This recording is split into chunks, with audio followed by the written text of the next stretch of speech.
Vi ste sol zemlje, ali ako sol obljutavi, čime će se ona osoliti? Nije više ni za što, nego da se baci van i da ljudi po njoj gaze. In memoriam patri Rufus.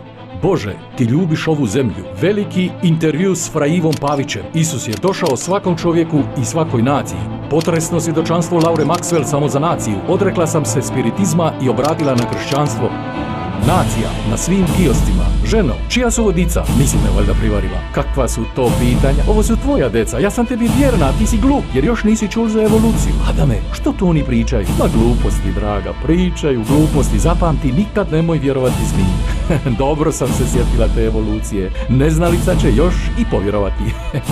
Znanost i vjera se slažu. Bog ne stvara evoluciju. Ne propustite novi broj nacije na svim kioscima. Nacija, pogled u stvarnost.